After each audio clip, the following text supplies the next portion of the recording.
Welcome back, everyone, to another edition of Throwing Partners. I'm here with my throwing partner, Chris Collins. Chris, how's it going today? I'm doing fantastic. And now I'm going to throw the ball back to you over there. How are you doing today, partner? Doing great. It's Monday. It's Monday. It's That's all I Monday. could say. And like we said, It's like Monday. like I like I commented on your shirt before, it's Montreal Monday. Montreal Monday. If you're watching on YouTube, I got a Montreal Expos sweatshirt on. Chris, what team are you I representing got today? Seattle all day long with my UW Huskies all day long. Go Dogs. You UW. got no hat Okay. on today, just wild hair on I, YouTube. So, it's all right, let's Montreal. kick It's a this Montreal off. Monday. But Montreal before we Monday. start this, I just want to let you all know that we did a whole session of a podcast and didn't push record. So we So it push took us record. till episode 4 to do that. Yeah, so this is like 4.1, I guess you could say. So Yeah. we're gonna This is and take two. after our first take, it was very short and sweet. So that's how this one's gonna be as well, because not a lot's going on in the sports world, but we got a couple things we want to talk about, and that is the firing of Doug Peterson. Brian, what do you have to say? Yeah, Doug Peterson got fired today from Philadelphia. Crazy to think that he's a couple years removed from a Super Bowl, but it was either try and trade a quarterback with a big contract, or the easiest thing, fire the guy he doesn't really like. And their relationship was kind of falling apart at the end of the season. Wentz wanted out. Philly wanted to keep Wentz, apparently. So they were like, well, the only thing we can get him to stay is if we get rid of the coach. So that's what they did. Peterson is out. Philly now has a vacant spot in their head coach department. I think it's a long time coming after this season, how it played out. So if you're a Phillies fan, I think a lot of people are kind of relieved of the firing of Doug Peterson with his idiotic moves that he did towards the end of the season as well. A lot of it just didn't make sense. And now Philly can focus on, I know they have to find a head coach, but now they can focus on the deal with Carson Wentz and what to do and how are they going to play this out. I would love to see Jalen Hurts start, and I think he deserves it because he played well. But with that, we're talking about football now, okay? As we talked about Doug Peterson being fired from Philly. Let's do a recap of this weekend's games really quick. So Brian, I know you want to talk about the Colts and Bills. What is something that stood out, and what team got the victory that day? The thing that stood out to me the most was probably with everyone was the Browns' big win over Pittsburgh. None of us picked Cleveland to win. I know we went 3 for 3. Both of us went 3 for 3 in picks for Wild Card Weekend. Zay went 1 for 5. Didn't do well. Oh man, Jacob the Rev went 4-2. So the Rev, he had the best spot. preaching the word out there, preaching the word. But I think the most fun game that I thought it was Cleveland versus Pittsburgh. That was fun to watch last night. But let's start off with the Colts. That was the first game on Saturday. My Colts lost, and it sucked. I was in kind of a little bitter mood afterwards, but I kind of got over it pretty quick. They played really well against a tough team like Buffalo, Most and definitely. I was happy to see them be really competitive with them. And Phillip had a good game. Jonathan Taylor had a great game. Just a few miscues. They had that close Hail Mary at the end, but it got deflected. There were 3 guys on T.Y. Hilton. It stinks, but I know Frank Reich has spoken out and said he wants Phillip back next year. Give him one more year, see where it goes. He can possibly be that mentor again to Brissett and then Jacob Eason that they drafted out of Washington. But it stinks. Colts are out. Buffalo moves on. We all picked Buffalo to win except Zay. I know. You can't. I love Zay, and I have to give him props though for picking the Colts, because I didn't think they were going to keep it that close of a game. So yeah, he had faith in my team that I didn't even have. So true, but reality good hit. call for Zay. He was close too. Yeah, no, very true. But I think the Colts, as you are a fan as well, should be proud of where the franchise is heading. And the draft picks that they've been picking have been doing very well. I think Yeah. if they're smart Post though, Andrew Luck, they're finally drafting well. yeah. So I would say if they're smart, I wouldn't bring back Philip Rivers. That's too much of a cap hit too at such an older age. And I would let Brissett start and get his reps in. And then I would go after maybe, some free agent wide receivers to give Brissett more to deal with besides just like TY and Doyle and all that. That's just me. But I mean, if Philip Rivers comes back, good on him. I think it's still a good fit for Indy. So it's like a win-win basically, no matter what happens. So Yeah. good on them. Let's turn it over to Chicago versus New Orleans. What do you so who won that game and who was a big standout? Chicago lost. Saints pulled out 21-9 on that game. To be honest, it started out really boring. I was not interested. I kept the game on. I had the option. I know some people watched it on the Nickelodeon broadcast, and I didn't even know that was happening until I tried clicking on Amazon Prime, and I was like, Nickelodeon. But I know what they're trying to do. I know what the audience are trying to target. They're trying to target younger audience. I get it. That was great on them. Like NFL did a great job marketing to younger crowd, and doing on Nickelodeon was a big step in the right direction. I hope baseball does the same. I don't think they will, but I really hope baseball does the same because a lot of people out there don't care for baseball anymore. Well, you So wonder it's why. It's an old man sport. it's too traditional. I get it. There are times in the sports world that are revolutionizing the new sport and like how it happens, like basketball and all that. I think NBA Commissioner Silver is probably the best commissioner in all sports right now. He does it very I well. agree. Roger Goodell could be worse, but I think he started to trend towards players and that unity somewhere. He's getting more than what Rob Manfred for baseball is doing. Yeah, Rob Manfred I think is just he doesn't do anything. Yeah, he doesn't do anything. I think the last year of 2020 really put things into perspective for Roger Goodell, and I think it's trending in the right direction for the NFL. So props to them for doing the Nickelodeon broadcast. The game got the Saints pulled out at the end, second half. They kind of took it away. Bears just looked really off.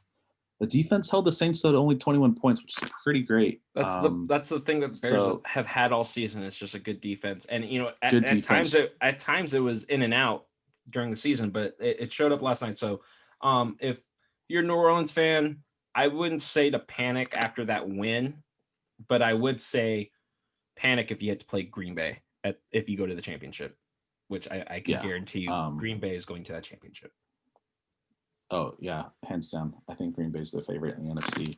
But it's a good game. They came out 21-9. Bears defense was solid towards the end. Chuck Pagano ran great defense this whole season. The Bears barely got in, so yeah. But it was an okay game. The big one was Cleveland and Pittsburgh, and wow, what a game! Great pick for way Sunday to start night. it too. It's like no one how it started. Way to start it. No one knew that was going to happen. All of us picked Pittsburgh, and I think the world picked Pittsburgh, except the city of Cleveland. I think so, and too. They pull out on top. I mean, going up 28-0 at the first quarter. Yeah, it was nuts. I honestly say like they capitalized on sloppy play by Pittsburgh. Mm-hmm. Wow. Pouncey at center, his snaps were really high. We saw with that first one, and it continued the rest of the game. It made Ben rush a lot of his passes, which resulted in 4 interceptions. Mm-hmm. So he did not have a great game. He threw for 4 touchdowns, threw for 501 yards. But those 4 interceptions just came back to haunt him. That's what Cleveland did. They capitalized on those turnovers. Yeah, everyone on that bench for Pittsburgh just looked flabbergasted at the fact that they were losing to Cleveland at home like that. Like, props to Cleveland. They played a great game. That was a really fun game to watch. That team's hungry. After God knows how many years of missing the playoffs, they finally had a winning season. I think it was the first win. Yeah, the last time they were in the playoffs, Baker Mayfield was in like the first grade. I think it was 2006. So no, 2000. No, it was the 2002. 2002. Yeah, that was the last time the Cleveland were in the playoffs. And then 1992 was the last time they won a playoff game, I'm pretty sure. So for all the Cleveland fans out there, congrats on your win. Also for Buffalo, congrats on your win. And New Orleans, congrats on your win. Let's turn it the over. last time they won, last time they won was 94. 94. Under Bill Belichick. Wow. So I was 2 and I was were 1. I was 1. So now if you guys do mathematics, we're not 30 yet. So yeah, we're not there yet. But you know, man, good job, Cleveland. That city really deserved that win. So yeah. I wish them nothing but success in the next future rounds. It's going to be tough, but they could probably do it. Yeah, who knows? You know, anything can happen in playoffs. So with anything that can happen in playoffs, right? I want to talk about the first game of Tampa Bay versus Washington. Very just, you know, well-rounded game. And I think Washington would have won if Alex Smith did play, but let alone Tom Brady and the Bucks came out on top. So congrats to them. They haven't won a playoff game since they won the Super Bowl with John Gruden there and everything as a head coach. So with that, Washington has a lot to look forward to. So does Tampa Bay going into the next round. So congrats to Tampa Bay. Keep doing your thing. Washington, keep doing your thing. You guys look great. So short and sweet with them. The Rams and Seahawks. I was so disappointed in that game. And the main reason was because Russ was not cooking that game. I know we have a bad O-line, but a lot of those mistakes were on him. I think they were self-inflicting from him. He was holding on the ball way too long. He ran when he didn't really need to. Yeah. He was missing his targets a lot too, like open targets. And I was just kind of baffled by how off he was. I've never seen that. And, you know, that's our first loss at home in playoff history. So we're 5-1 in the playoffs. So, but I want to congratulate the Rams. They did come to play. Jared Goff looked good, even though that thumb is an issue. So hopefully he gets over that for you guys. But congrats to the Rams. Aker looked phenomenal too for the Rams. Yeah, Cam Akers. Wow. He went off that game. So Seattle fans, don't be disappointed. Stick with them. You know, we still have high hopes, and you know, we'll have a winning record. We'll probably make playoffs, but you know, it is a tougher division now with Arizona coming up. So moving on to Baltimore versus Tennessee. I think that's the game a lot of people besides the Cleveland and Pitt game wanted to watch, because it's like two the same. It's like each team is exactly the same. They really are. They're identical teams. But you know, ultimately Baltimore came out on top because I said it last week or last episode. It's going to come down to who runs the ball better, Lamar Jackson or Derrick Henry. And you know what? Lamar Jackson ran phenomenal. Derrick Henry only 46 yards rushing. I mean, Baltimore's defense stopped everything that King Henry had to give, and Baltimore is now moving on.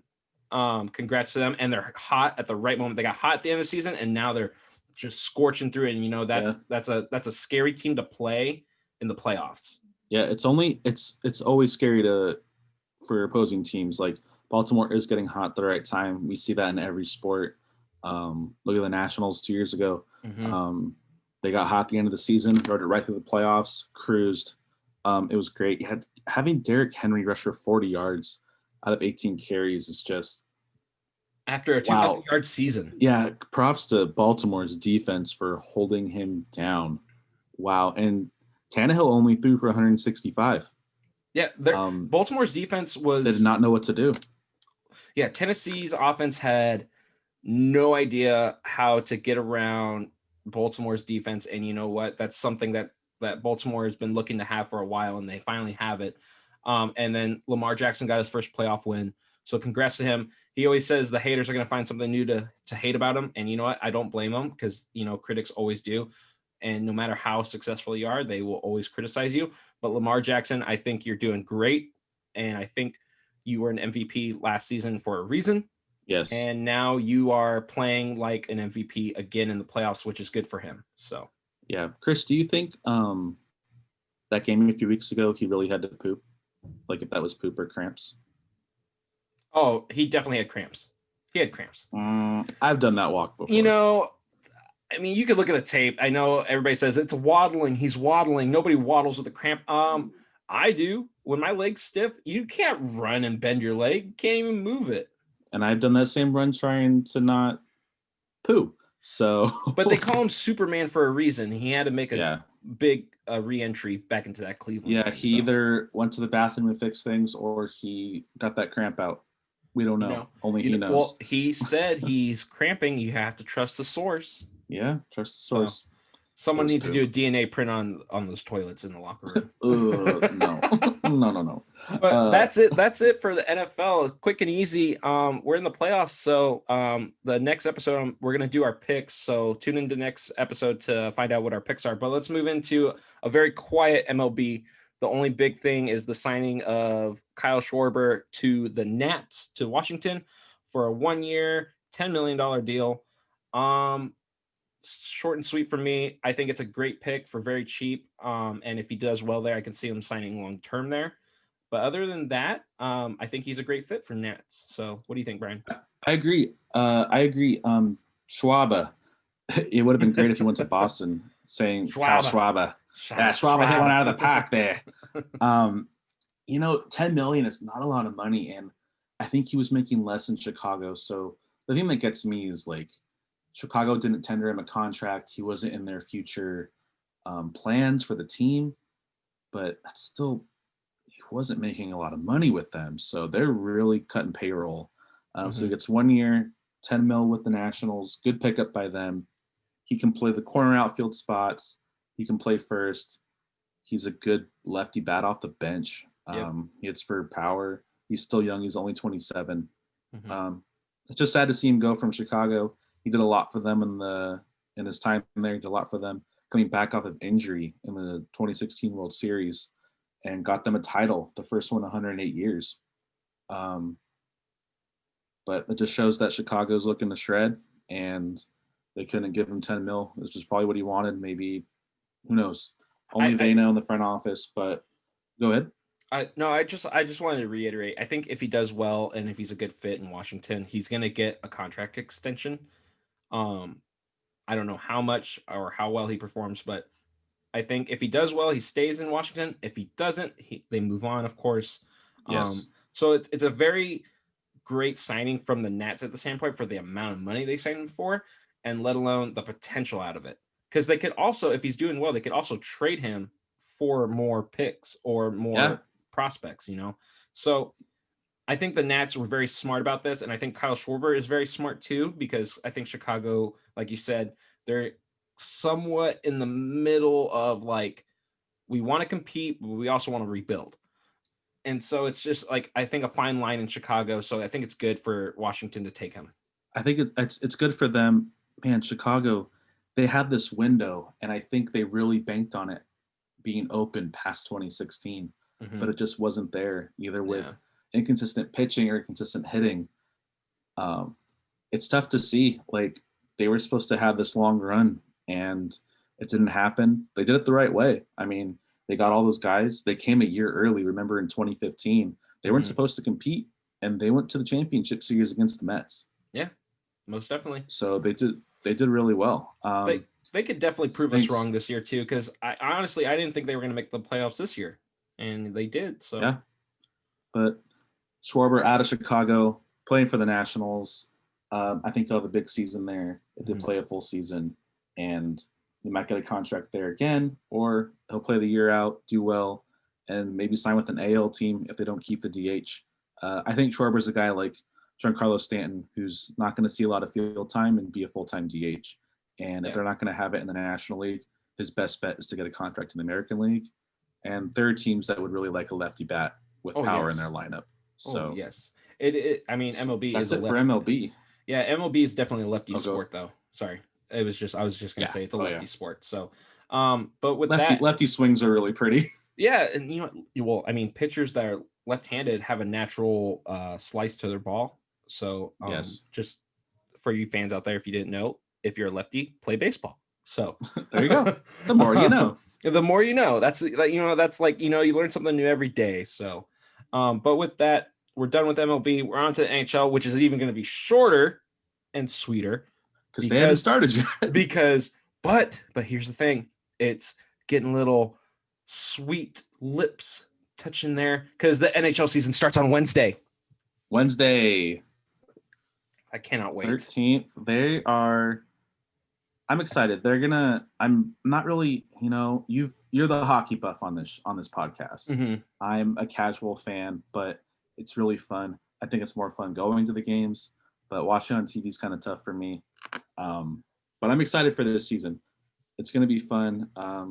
Where I'm based, like Ducks and Kings are big, Yeah, but I think I lean towards more the Ducks. Don't really care that's right. for the Kings at all. But Even though I don't like the Ducks or Kings either, but I'm glad you go for the Ducks more than Kings. But with that, if you guys yeah, would are you say if you're gonna like if hockey, you like it, the yeah if you Sharks, right? if you're a hockey fan, or if you're actually no sorry if you're not a hockey fan, you want to become a hockey fan, just be a San Jose Sharks fan. We have great colors, we have great players. Yeah, we sucked last year, but that means you start at the bottom, and you know what it feels to climb up. So be a Sharks fan. Or if you want to wait a year, Seattle Kraken come next year, and you can be a fan of those because that's a brand new team. So with Yeah, that, NHL. Huh? join that bandwagon Seattle team. Yeah. You You have a never know. fresh I mean, start. Vegas did it and went to the Stanley Cup the first year, so you never Yeah. know. So we Um, got Wednesday, 13th. We got 5 NHL games, pretty good matchups. We got Tampa Bay and Chicago. Look forward to that one. mhm. And then we got Philly and Pittsburgh playing. I would Those are watch just the the big Philly ones game. I would watch the Philly and that I'm Pitt looking game. at. Yeah. But with that, NHL is a wrap, and now we're on to our last topic, which is college football. But before that, actually, sorry, let's hit up the NBA. We're gonna hit up the NBA because it's very quick too. It's just the coronavirus has taken a hit on the NBA, and a lot of teams, a lot of games are being postponed now. So, Brian, do you think? I mean, Adam Silver's already said that he's going to continue on, but do you think the NBA season comes to a halt at any time soon? I don't think it will. I think if there's a big outbreak, it might. But I think he's taking notes from NFL that if you're not going to follow the rules that are set in place for this health protocol, your team's going to suffer. Mm-hmm. We saw that with Denver. They didn't have a quarterback a few weeks ago because they weren't playing by the rules. They got COVID. You're sitting out. Sorry. Mm-hmm. So I think it's tough luck. And I know people are going to whine and coaches are going to whine. Well, we need players. We can't play with this. Then you should have got a hold of your players and told them, like, if they're going to play and play for their money, you shouldn't be going out partying. I You need mean, to stay I would home. play. I would play for that money. I would play for that money in a heartbeat. Yeah, I'm not good at basketball, but I can pass the rock. Does anybody need a 5'10" power forward? I'm willing to I can throw a body or two, but I won't do a DeMarcus Cousins throw the elbow and against former teammates. No. Or a hand Definitely not. swipe and everything like that. So, but with that, let's go on to college football. Big game tonight, national title game, Ohio State versus Alabama. I'm going to just say it right now. I think Ohio State is going to beat Alabama in a margin. And I know I said that they're going to roll into Alabama and just destroy Alabama. I'm sorry, folks. I am wrong. I know when I'm wrong, and I have to admit it. I think it's going to be a close game, but I think it's going to be a 10-point game. But I got Ohio State beating Alabama. Who do you got? I have Ohio State beating Alabama as well. I think riding the momentum of beating Clemson is really in their favor right now. It's going to be a close game. Alabama's always scary. That's why they're number one.